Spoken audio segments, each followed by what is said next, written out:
Imagina el corazón del mundo antiguo. Una ciudad que nunca duerme. Sus calles rebosan de mercados, templos, viviendas y foros donde senadores poderosos y ciudadanos humildes se cruzan cada día. Esta es la Roma del siglo I, el símbolo máximo del poder del imperio. Una urbe gigantesca que alberga a más de 1 millón de personas. Algo extraordinario para su tiempo. Pero tras esa grandeza, Roma escondía una terrible vulnerabilidad. Sus calles eran estrechos laberintos.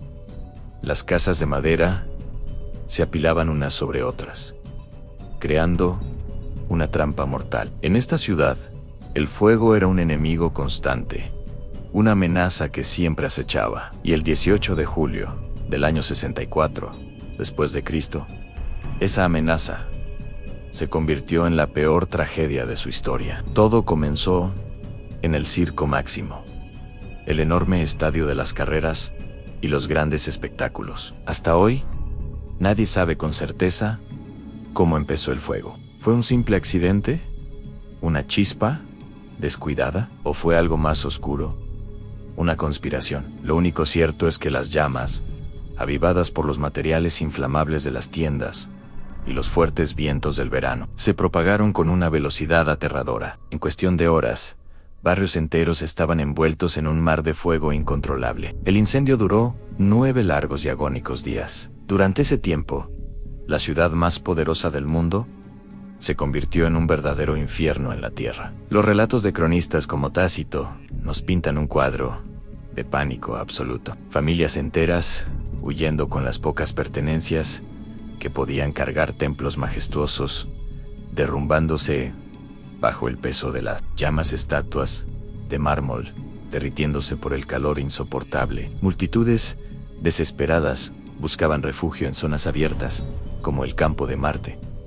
Pero muchos romanos, atrapados entre el fuego y las murallas de la ciudad, no lograron escapar. El humo asfixiante cubría el cielo de día y de noche, y la destrucción era tan masiva que muchos creyeron que se trataba de un castigo divino. La ciudad parecía el escenario del fin del mundo, y es en medio de esta catástrofe donde nace una de las imágenes más famosas y controvertidas de toda la historia, la del emperador Nerón tocando tranquilamente su lira mientras Roma ardía. Según algunos relatos de la época, Nerón observaba el dantesco espectáculo desde la seguridad de su palacio, entonando canciones sobre la destrucción de la antigua Troya, como si comparara el destino de la ciudad griega con el de su propia capital. Esta imagen ha quedado grabada a fuego en nuestra memoria colectiva como el símbolo definitivo de la crueldad, la indiferencia y la locura de un emperador. Pero,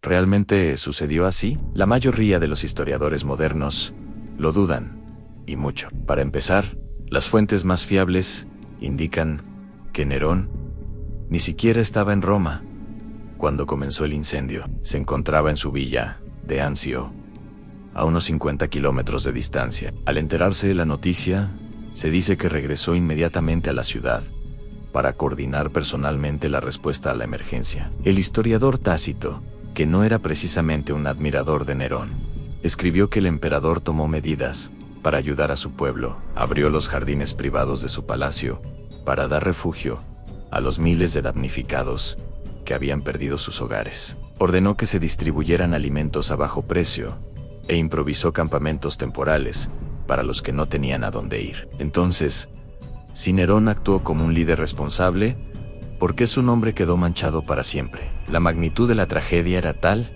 que el pueblo, aterrorizado y desconsolado, necesitaba un culpable. Y las sospechas, alimentadas por rumores y por sus enemigos políticos, no tardaron en recaer sobre el propio emperador. Había una razón poderosa para ello. Tras el incendio, Nerón emprendió un ambicioso y espectacular plan de reconstrucción. Este plan incluía la construcción de su famoso Domus Aurea, la Casa Dorada, un palacio gigantesco, increíblemente lujoso, que parecía haber surgido directamente de las cenizas de la vieja Roma.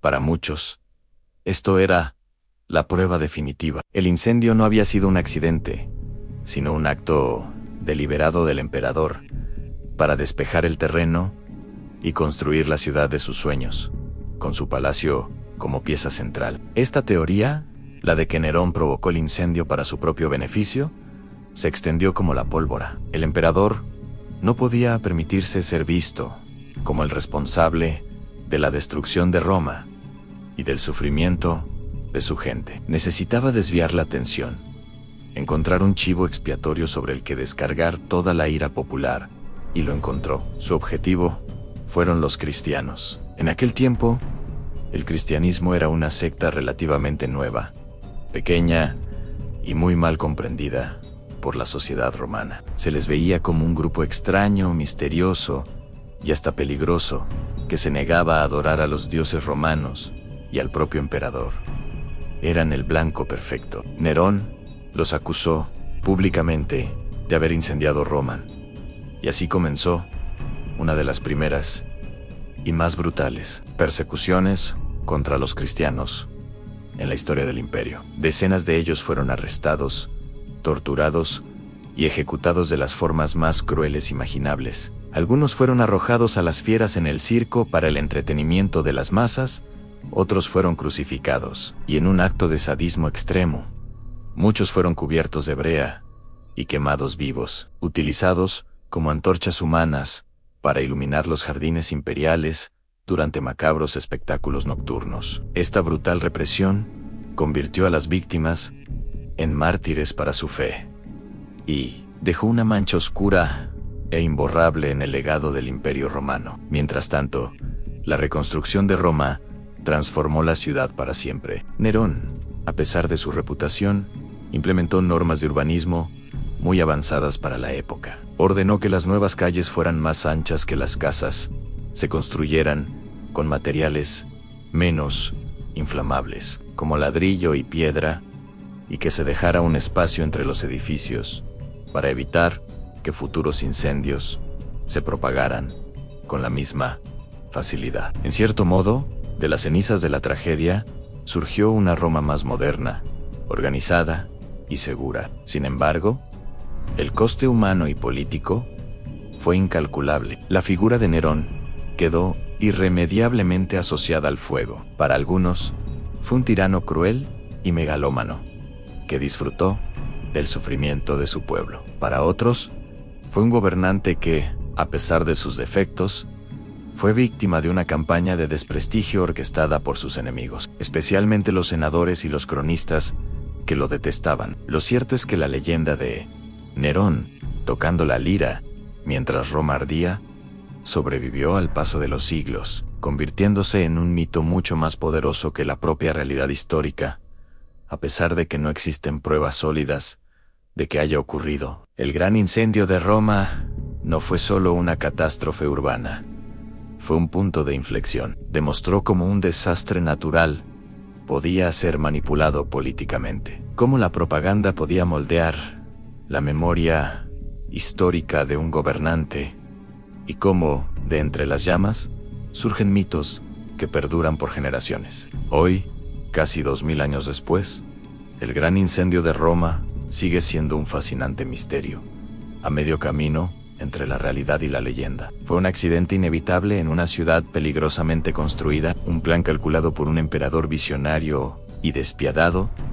para levantar su palacio dorado, o simplemente un desastre que sus enemigos utilizaron para pintarlo como el villano perfecto de la historia. Quizás nunca tengamos la respuesta definitiva, pero lo que es seguro es que aquella noche del año 64, Roma ardió como nunca antes, y las llamas consumieron no solo casas y templos, sino también la reputación eterna de un emperador, forjando una leyenda que sigue fascinándonos hasta el día de hoy. Muchas gracias por acompañarnos en este viaje al pasado. Si te ha gustado el video, no olvides darle a like, suscribirte a nuestro canal y activar la campanita para no perderte nuestras próximas historias. Hasta la próxima.